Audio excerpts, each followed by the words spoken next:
Ampere circuital law एक important magnetic law होता है जो हमें यह बताता है कि करंट कैरिंग कंडक्टर के चारों ओर जो मैग्नेटिक फील्ड है वो उसमें से पास होने वाले करंट के डायरेक्टली प्रोपोर्शनल होती है। हेलो स्टूडेंट्स, वेलकम टू फ्यूक्यू एजुकेशन। मैं हूं आपका अमोल सर और आज हम पढ़ने वाले क्लास 12 का chapter 4 magnetic effect of current, और उसमें आज का हमारा टॉपिक रहने वाला है एम्पियर सर्क्यूटल लॉ, और उसके साथ हम पढ़ेंगे उसके एप्लीकेशंस को भी। तो स्टार्ट करते हैं हमारा आज का topic ampere circuital law. Student, ampere circuital law होता क्या है? तो सबसे पहले तो लॉ की बात करें तो according to Ampere law the line integral of a magnetic field B along a closed curve is mu naught times the algebraic sum of current enclosed within that curve। ठीक है ना? इसका मतलब क्या हुआ? सबसे पहले एक एक चीज समझते जाते हैं।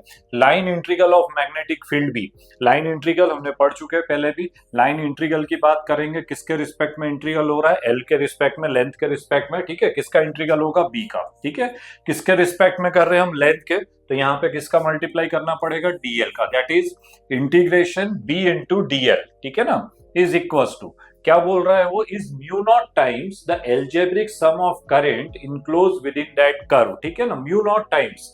ठीक है, म्यू नॉट आपको मालूम है, हमने मैग्नेटिक इफेक्ट ऑफ करंट अभी जो प्रीवियस वीडियोस थे उसके बारे में इसमें पढ़ा था। म्यू नॉट जो होता है, म्यू नॉट अपॉन 4 पाई एक कांस्टेंट होता है जिसकी वैल्यू जो होती है वो 10⁻⁻⁷ होती है। ठीक है ना? मैग्नेटिक परमिबिलिटी होता है ये। तो म्यू नॉट जो है उसके करंट जो रहता है वो म्यू नॉट टाइम्स होता है, दैट इज इसके साथ मल्टीप्लाई में आ जाएगा आई के। ठीक है, तो according to Ampere circuital law इसको हम लाइन इंटीग्रल लॉ भी बोलते हैं, और वो ये कहता है कि जो line integral of magnetic field B होता है, that is integration B into dl जो होता है, is equals to mu naught times the total current flowing through the cycle. ठीक है ना? That is integration B into dl is equals to mu naught into I.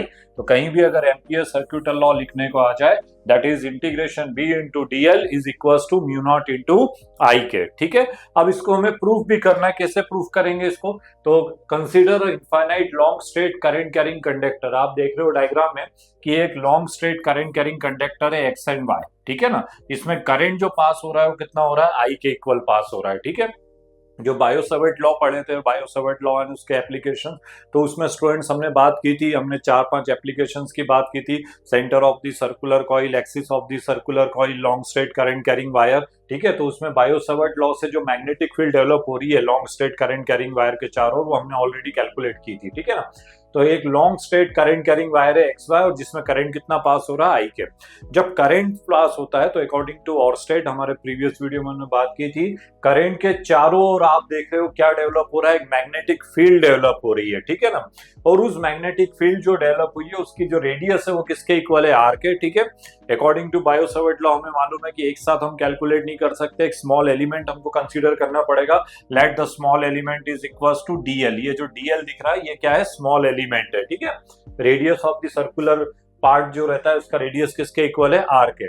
Current कितना pass हो रहा है इस infinite long straight current carrying में? I current जो है वो उसमें से पास हो रहा है। ठीक है, तो जब आई करंट किसमें से पास होगा तो आप देखेंगे मैग्नेटिक फील्ड भी due to the current carrying conductor at a distance r is given by, Biot Savart law में हमने पढ़ा था, magnetic field due to a long straight current carrying wire B is equals to mu not upon 4 pi 2 I upon r. ठीक है ना? ये formula हमने कहां से कैलकुलेट किया? Biot Savart law. Biot Savart law से एप्लीकेशन में हमने इसको डिराइव किया था। ठीक है, तो B is equals to mu not upon 4 pi 2 I by r. ठीक है, याद होगा आपको कि उस समय हमने इसको कैंसिल आउट नहीं किया था बिकॉज म्यू नॉट अपॉन 4 पाई की वैल्यू गिवन है 10⁻⁻⁷, बट यहाँ तो हम स्टार्ट कर रहे हैं तो 2 से ये 4 को हम कैंसिल कर सकते हैं। तो हमारे पास क्या रहेगा? B is equals to mu naught I, और ये 2 से ये 4 कैंसिल हो गया, दैट इज 2 पाई आर। ठीक है ना?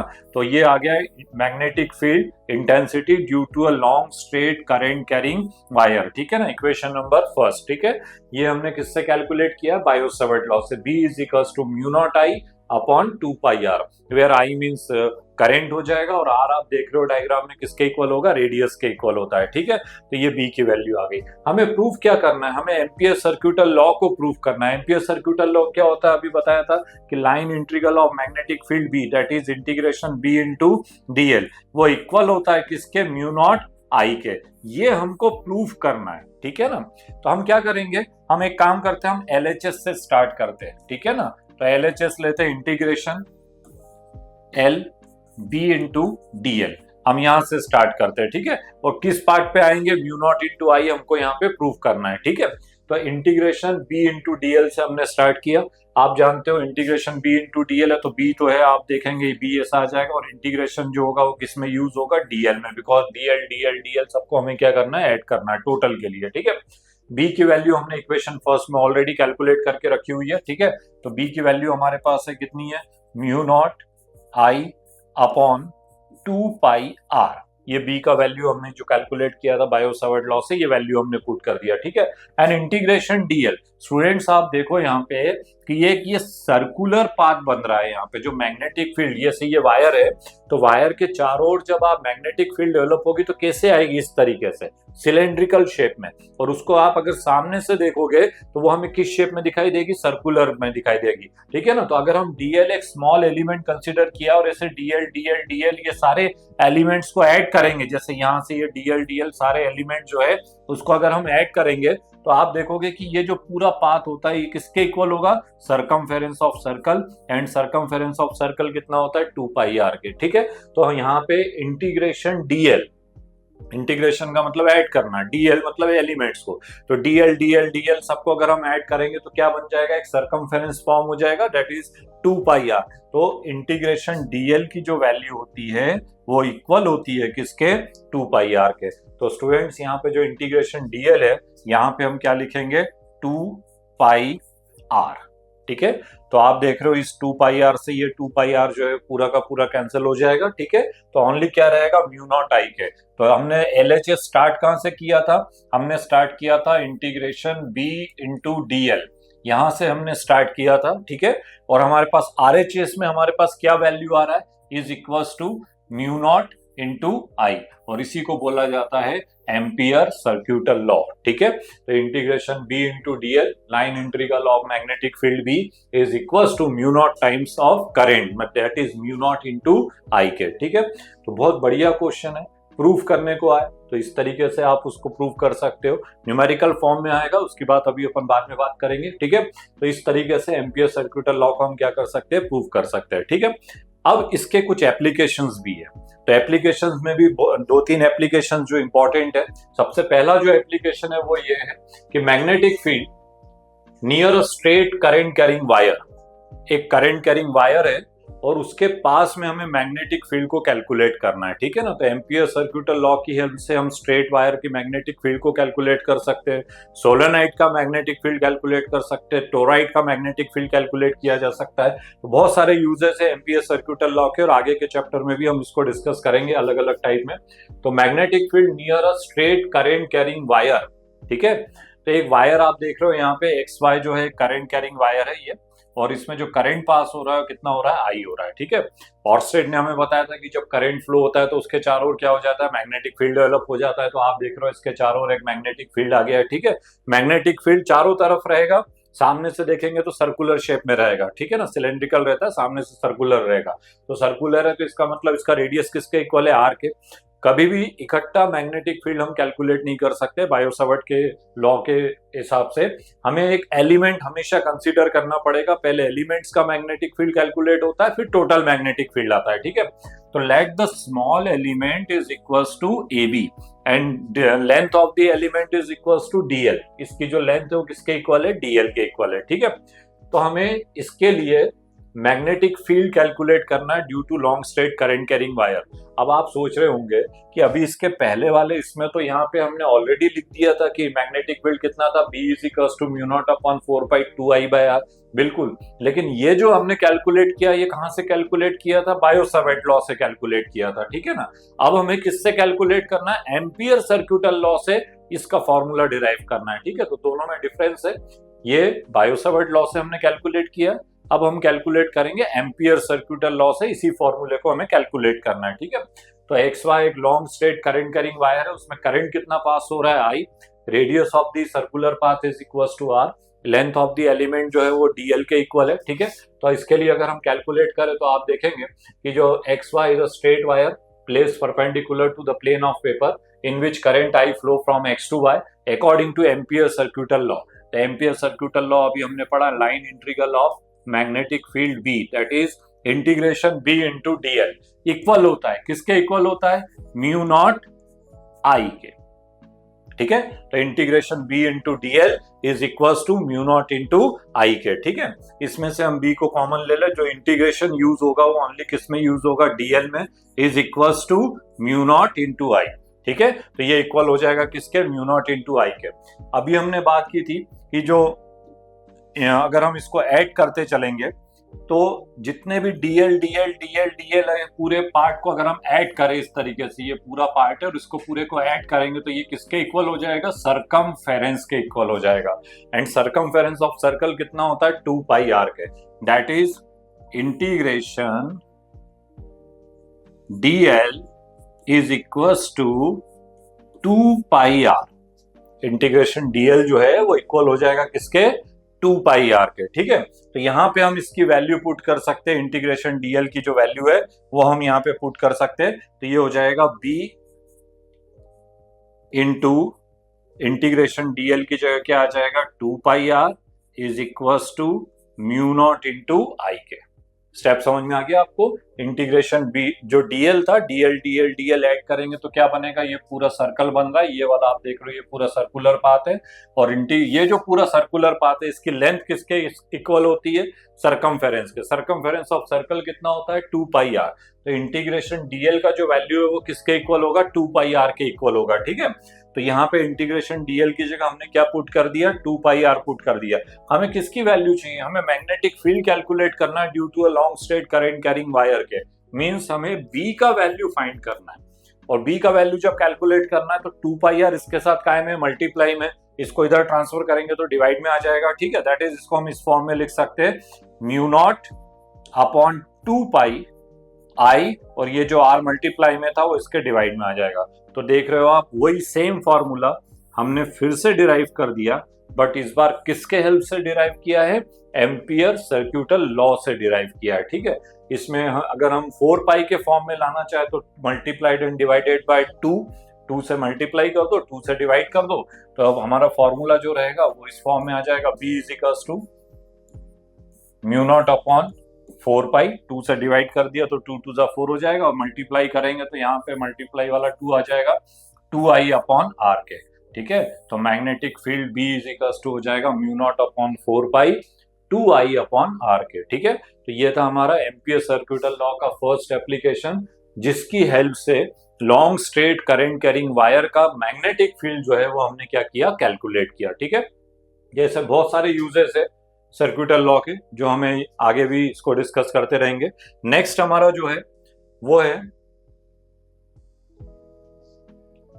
Magnetic field due to a long current carrying solenoid. ठीक है ना, सोलेनोइड के लिए हमें मैग्नेटिक फील्ड कैलकुलेट करना है। ठीक है, तो कई सारे स्टूडेंट्स के मन में ये रहता है कि सोलेनोइड मींस ये कौन सा वर्ड आ गया, क्या होता है सोलेनोइड? ठीक है, तो आप देख रहे हो ये डायग्राम में कि सोलेनोइड क्या होता है। इंसुलेटेड कॉपर वायर को यूज किया जाता है, एक सिलेंड्रिकल बेस रहता है, और उस सिलेंड्रिकल बेस में इंसुलेटेड कॉपर वायर को इस तरीके से लपेटा जाता है। ठीक है ना, तो ये जो डिवाइस फॉर्म हो रही है इसको बोला जाता है सोलेनोइड। ठीक है, ये जैसे वो आपने देखा होगा, धागे का रील देखा है आपने, धागे के रील को जब लपेटा जाता है तो सेम वही कंसेप्ट यहाँ पे भी यूज होता है। इसमें एक सोलेनोइड जो रहता है इसको closely wound helical loop of an insulated copper wire such that its length is very large as compared to its diameter। ठीक है ना, आप देख रहे हो कि इसकी जो लेंथ होती है ये बहुत ज्यादा होती है, किसके कंपैरिजन में?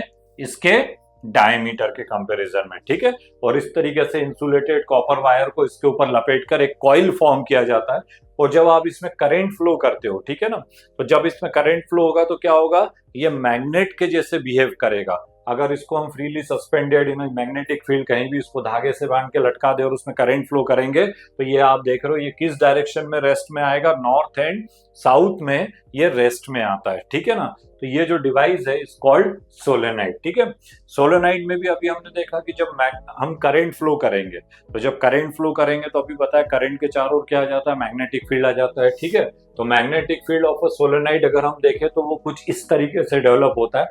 ये जो आपको येलो वाली लाइंस दिख रही है ना, ये पूरे इसके नंबर ऑफ टर्न्स है, वायर है, तो इसमें हर लूप जो है वो अपने आप में एक मैग्नेटिक फील्ड जो है वो क्या करता है? डेवलप करता है। ठीक है ना, तो when electric current is pass through a solenoid then each turn of it behave like a circular loop carrying current, ठीक है ना। इसका जो हर एक जो आप देख रहे हो नंबर ऑफ टर्न्स कई सारे होते हैं, जैसे सपोज करो नंबर ऑफ टर्न्स n है, ठीक है।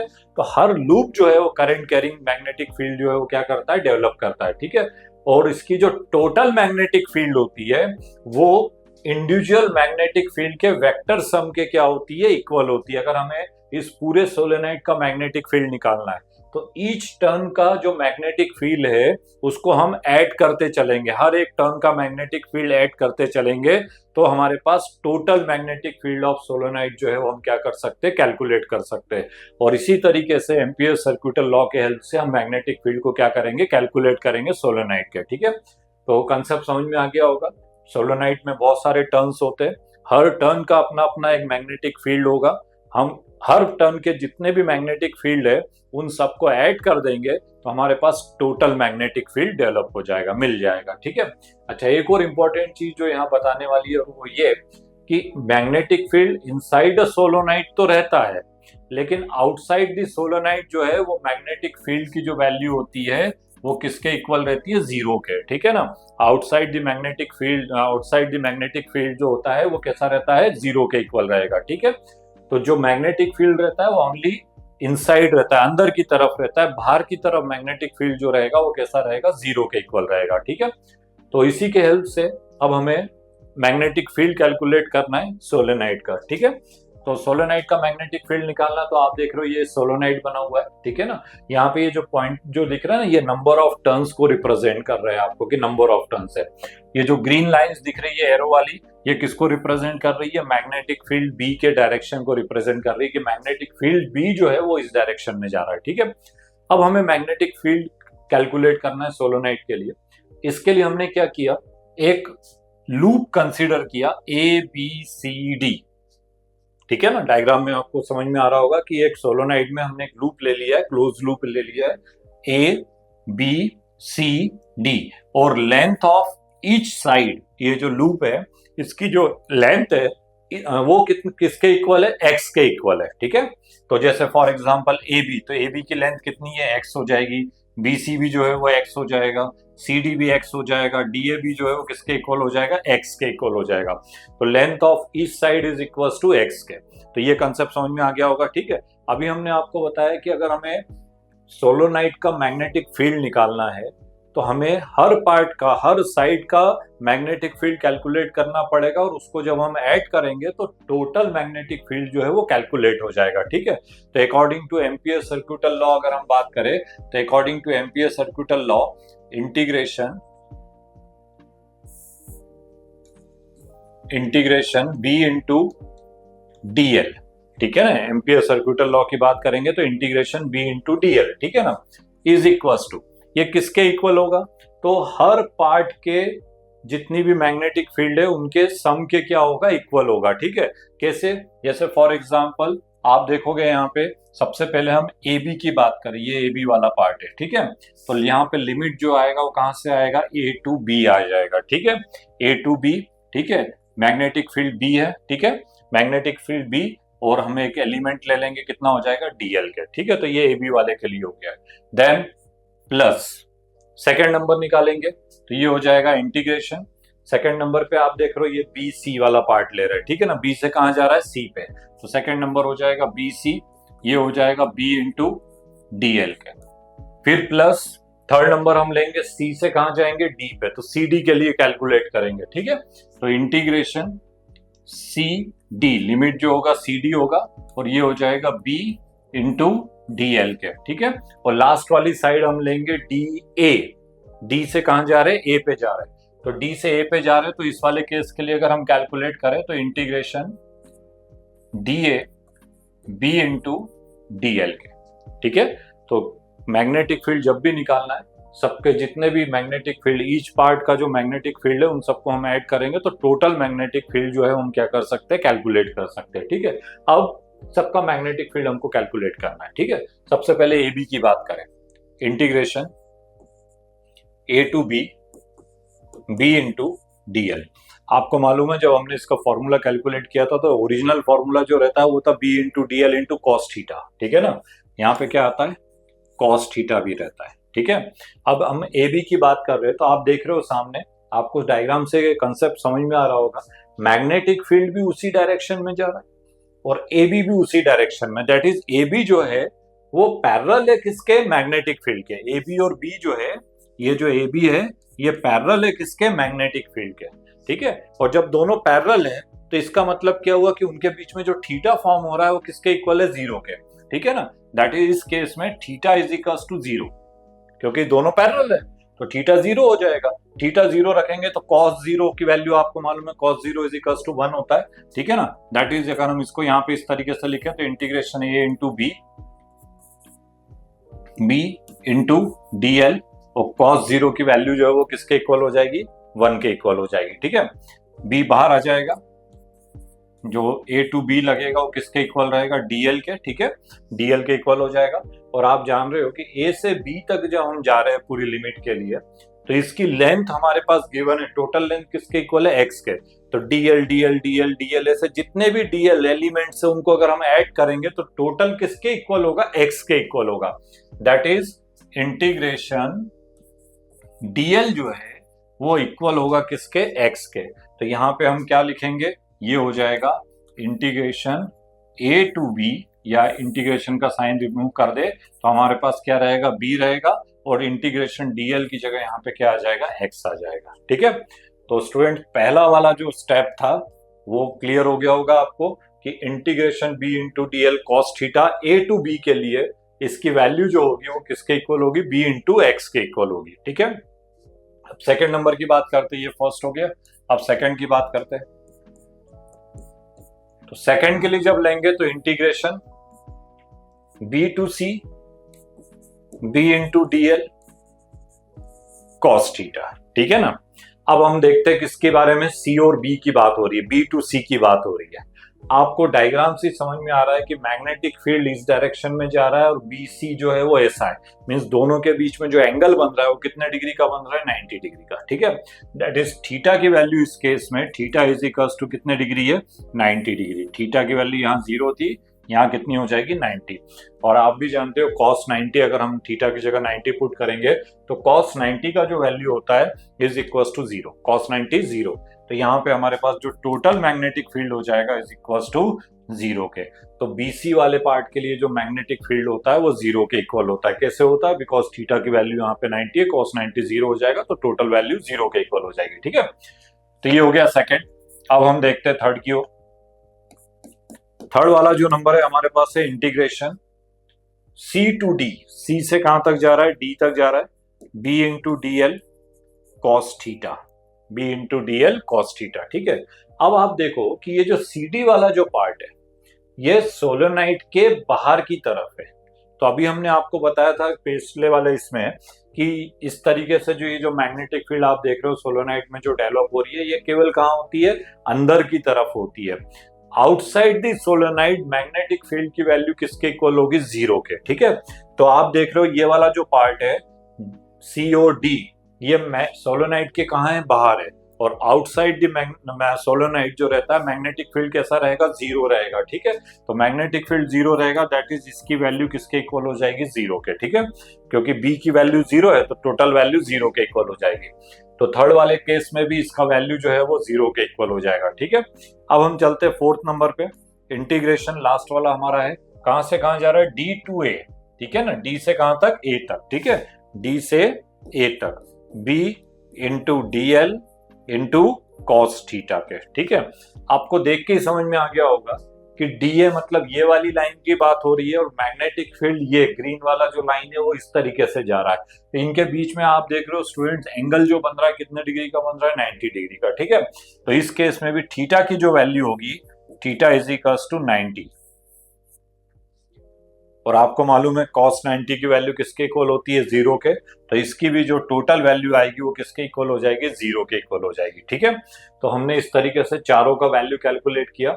ए टू बी में जो वैल्यू आया वो बी एक्स के इक्वल है, और बाकी जितने भी तीनों वाले जो टर्म्स थे सब में मैग्नेटिक फील्ड की जो वैल्यू थी, टोटल वैल्यू थी, वो किसके इक्वल हो गई, 0 के इक्वल हो गई, ठीक है। तो ये वैल्यू हम इसको इक्वेशन नंबर फर्स्ट दे देते हैं, तो ये इक्वेशन फर्स्ट में हम ये सारी वैल्यूज को पुट करेंगे, ठीक है। तो हमारे पास एक बार फिर से लिख लेते हैं यहाँ पे integration L B into D L is equals to integration A to B into D L plus integration B into D L plus integration B into D L plus integration B into D L के limit हम put करते तो आप देखते हो कि पहला A B था, फिर ए से बी पे गए, ठीक है, फिर बी से कहाँ जाएंगे सी पे, बी टू सी, फिर सी से डी पे, एंड लास्ट वाला जो था डी से ए पे आए थे, ठीक है।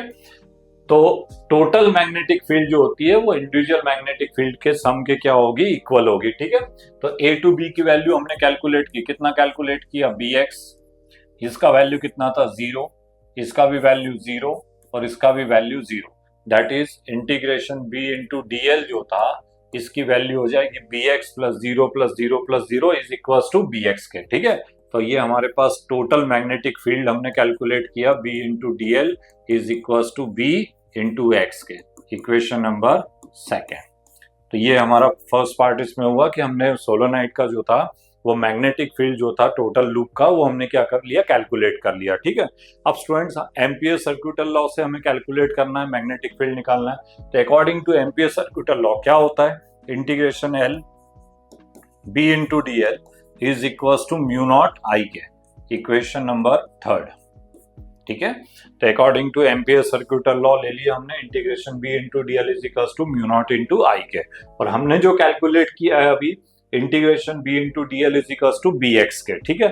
फ्रॉम इक्वेशन 2 एंड 3 आप दोनों इक्वेशन सामने आपके, तो दोनों इक्वेशन में देखो दोनों का एलएचएस सेम है तो आरएचएस भी क्या होगा, सेम होगा, ठीक है। That is B into X is equal to mu naught into I के, ठीक है ना। बी इंटू एक्स की जो वैल्यू होगी वो इक्वल होगी किसके, म्यू नॉट इंटू आई के, ठीक है। अब एक चीज और इसमें इंपॉर्टेंट है, आई जो करंट है वो क्या एक ही लूप में फ्लो हो रहा है क्या, नहीं, वो नंबर ऑफ टर्न्स उसमें है, ठीक है ना।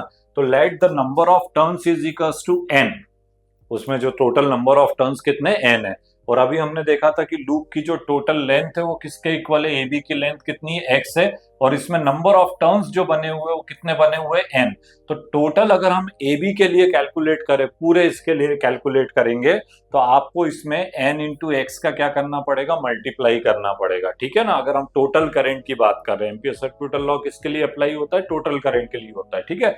That is B into X is equal to mu naught n X I, ठीक है ना। आई तो एक लूप के लिए था, हमें टोटल के लिए कैलकुलेट करना है। तो कॉइल में तो नंबर ऑफ टर्न्स बहुत सारी बार वायर्स को हमने लपेटा है, तो कितनी बार लपेटा है हमने, एन टाइम्स लिया है, और टोटल जो लेंथ है वो किसके इक्वल है, एक्स के, ठीक है। तो करंट कितने टाइम वहां रोटेट करेगा, एन एक्स टाइम वहां पे क्या करेगा, रोटेट करेगा। तो यहाँ पे आई के साथ एन एक्स को क्या करना पड़ेगा, मल्टीप्लाई करना पड़ेगा, ठीक है।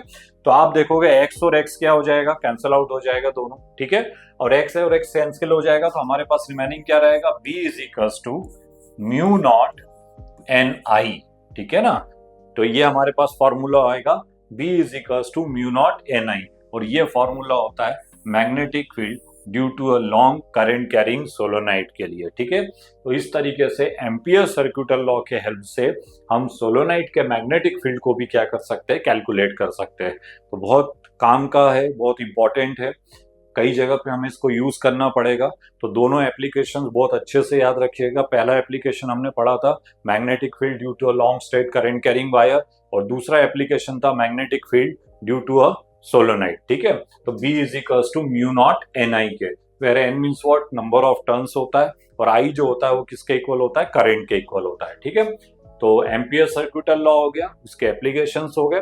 अब एक क्वेश्चंस के हेल्प से देखते हैं कि किस तरीके से क्वेश्चंस इसमें आ सकते हैं एग्जाम में, ठीक है। तो ये क्वेश्चन है, अ सोलोनाइट 50 सेंटीमीटर लॉन्ग, एक सोलोनाइट है, उसकी जो लेंथ है वो कितने सेंटीमीटर है, 50 सेंटीमीटर है, 50, ठीक है। तो सबसे पहले तो अपन यही देख ले कि 50 सेंटीमीटर दिया है, तो उसको हमें कन्वर्ट करना पड़ेगा काय में, मीटर में। सबसे पहली चीज तो यही हो जाएगी, यूनिट्स ध्यान रखिएगा, सबसे इंपॉर्टेंट चीज यही होती है। तो ये हो जाएगा 50 इंटू 10 की पावर -2, सेंटीमीटर को मीटर में कन्वर्ट कर दिया, ठीक है। तो 50 इंटू 10 की power -2 has 4 layer of winding of 350 turns. Number of turns यहाँ पे कितने हैं, 350 टर्न्स है। एन की वैल्यू जो दी हुई है वो किसके इक्वल है, 350 के टर्न्स के इक्वल है, ठीक है।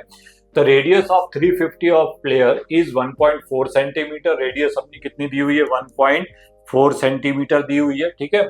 If the current carries is 6 ampere, इसमें से जो करंट पास हो रहा है वो कितने एम्पियर करंट पास हो रहा है, 6 एम्पियर करंट पास हो रहा है, ठीक है ना। Then the calculate magnetic field B, हमें 3 पॉइंट्स दिए हुए। पहला नंबर है near the centre of the solenoid, centre पे हमें सोलोनाइट के मैग्नेटिक फील्ड को कैलकुलेट करना है। Second number near the end of its axis, last में एंड पे हमें उसके मैग्नेटिक फील्ड को कैलकुलेट करना है। एंड थर्ड नंबर जो है वो हमारे पास है outside the सोलोनाइट near its centre, centre से बाहर की तरफ, सोलोनाइट से बाहर की तरफ हमें क्या करना है, मैग्नेटिक फील्ड को कैलकुलेट करना है, ठीक है। तो सबसे पहले एक चीज है जो हमें यहाँ पे याद रखनी है, नंबर ऑफ टर्न्स कितने, 350। टोटल लेयर्स कितनी बनी हुई है, 4 लेयर्स बनी हुई है, ठीक है। और जो लेंथ है उसकी वो कितने सेंटीमीटर है, 50 सेंटीमीटर है। तो सबसे पहले तो हमें number of turns per unit length हमें कैलकुलेट करना पड़ेगा, ठीक है। तो number of turns per unit length, तो टोटल नंबर ऑफ टर्न्स की अगर हम बात करें तो कितने नंबर ऑफ टर्न्स है, 350 नंबर ऑफ टर्न्स है। कितने टर्न्स है उसमें, टोटल लेयर्स जो बनी हुई है कितनी फॉर्म हो रही है, 4। तो 350 में हम मल्टीप्लाई करेंगे किसका, 4 का, ठीक है। पर यूनिट लेंथ निकालना है, पर यूनिट लेंथ में मतलब जो टोटल लेंथ है उससे उसको डिवाइड करेंगे। टोटल लेंथ हमारे पास कितनी है, 50 इंटू 10 की पावर -2, ये टोटल लेंथ होगी। Per unit length, per unit length का मतलब 1 सेंटीमीटर और 1 मीटर के लिए हमें कैलकुलेट करना है। तो ये जो था ये तो टोटल 50 इंटू 10 की पावर -2 मीटर के लिए था, हमें 1 मीटर के लिए कैलकुलेट करना है। तो टोटल लेंथ से इसको क्या करेंगे, डिवाइड करेंगे, ठीक है। इसको जब आप कैलकुलेट करेंगे स्टूडेंट तो टोटल नंबर ऑफ टर्न्स जो आ जाएंगे 2800, ठीक है ना। इसको जब आप कैलकुलेट करोगे 0 से 0 कैंसिल आउट हो जाएगा, इस पूरे को कैलकुलेट करेंगे तो टोटल जो नंबर ऑफ टर्न्स आएंगे वो कितने आएंगे, 2800 आ जाएगा, ठीक है। अब हमें मैग्नेटिक फील्ड कैलकुलेट करना है। तो मैग्नेटिक फील्ड फर्स्ट नंबर अगर हम कैलकुलेट करें, पहला नंबर क्या निकालना था, near the centre of the सोलोनाइट, ठीक है ना। तो near the centre of the सोलोनाइट अगर हम मैग्नेटिक फील्ड निकाले तो स्टूडेंट्स अभी हमने फॉर्मूला कैलकुलेट किया है, B is equals to mu nought NI के, B is equals to mu nought NI के, ठीक है। वेयर आपको मालूम है कि म्यू नॉट अपॉन 4 पाई की जो वैल्यू होती है वो होती है 10 की power -7। Mu not upon 4 pi is equals to 10 की पावर -7। तो यहाँ पे हम वैल्यू पुट करेंगे तो म्यू नॉट की वैल्यू हो जाएगी 4 पाई इंटू 10 की पावर -7, ठीक है। पाई का वैल्यू भी अगर हम पुट करना चाहे तो वो भी कर सकते हैं यहाँ पे। तो इसको इस तरीके से लिखते हैं म्यू नॉट NI, ठीक है। तो ये हो जाएगा म्यू नॉट की वैल्यू हो गई 4, पाई का वैल्यू होता है 3.14 इंटू 10 की पावर -7।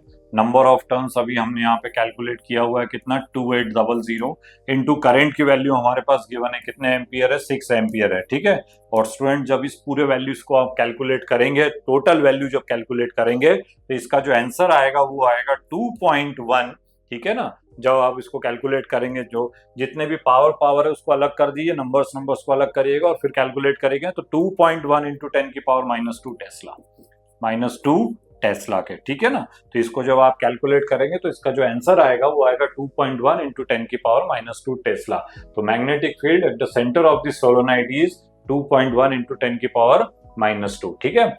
सेकेंड नंबर हमें कैलकुलेट करना है, मैग्नेटिक फील्ड निकालना है एंड ऑफ इट्स एक्सिस। तो सेंटर से एंड पे जाना है, ठीक है ना। तो जब सेंटर से एंड पे जाएंगे तो ये जो मैग्नेटिक फील्ड निकाला है B इज इक्वल्स टू कितना कैलकुलेट किया है, B is equals to mu nought NI, ठीक है। अब जब एंड पे जाएंगे तो ये टोटल डबल हो जाएगा, दैट इज इसको हमें क्या करना पड़ेगा, हाफ करना पड़ेगा, ठीक है ना। एंड पे अगर हमें क्या, सेंटर के लिए म्यू नॉट NI था, तो जब एंड के लिए जाएंगे तो उसका कितना हो जाएगा, हाफ हो जाएगा। तो म्यू नॉट NI/2 हमारे पास ऑलरेडी ये वैल्यू कैलकुलेट की है, म्यू नॉट NI की कितना वैल्यू कैलकुलेट किया है, 2.1 इंटू 10 की पावर -2 डिवाइडेड बाई 2 के, ठीक है। और जब आप इसको कैलकुलेट करेंगे तो 1.05 इंटू 10 की पावर -2 के, ठीक है। तो जो B की वैल्यू आएगी ये आएगी B is equals to 1.05 into 10 की पावर -2 टेस्ला के, ठीक है। थर्ड की बात करें, थर्ड क्वेश्चन हमारे पास गिवन है, क्या है, हमें मैग्नेटिक फील्ड कैलकुलेट करना है आउटसाइड दी सोलोनाइट, सेंटर से बाहर की तरफ, ठीक है। तो अभी हमने बताया था कि जो मैग्नेटिक फील्ड होता है वो केवल इनसाइड में रहता है, बाहर की तरफ मैग्नेटिक फील्ड की जो वैल्यू होती है वो किसके इक्वल होती है, 0 के इक्वल होगी। तो outside the solenoid magnetic field जो रहेगा वो किसके इक्वल रहेगा, 0 के इक्वल रहेगा, ठीक है। तो इस तरीके से क्वेश्चंस भी आपको एग्जाम में मिलेंगे, एम्पियर सर्किटल लॉ को प्रूव करने को भी आएगा, एप्लीकेशंस का भी बहुत यूज है। तो ये था हमारा आज का टॉपिक, एम्पियर सर्किटल लॉ। तो स्टूडेंट्स, एम्पियर सर्किटल लॉ एक सिंपल और पावरफुल मेथड होता है जो हमें स्ट्रेट वायर, सोलेनोइड और टोराइड के मैग्नेटिक फील्ड को कैलकुलेट करने में मदद करता है, ठीक है। तो ये था हमारा आज का टॉपिक। कैसा लगा हमारे कमेंट्स बॉक्स में जरूर लिखिएगा, और हमारे इस चैनल को लाइक, शेयर और सब्सक्राइब जरूर करिए। मिलते हैं अगले टॉपिक के साथ। Thank you.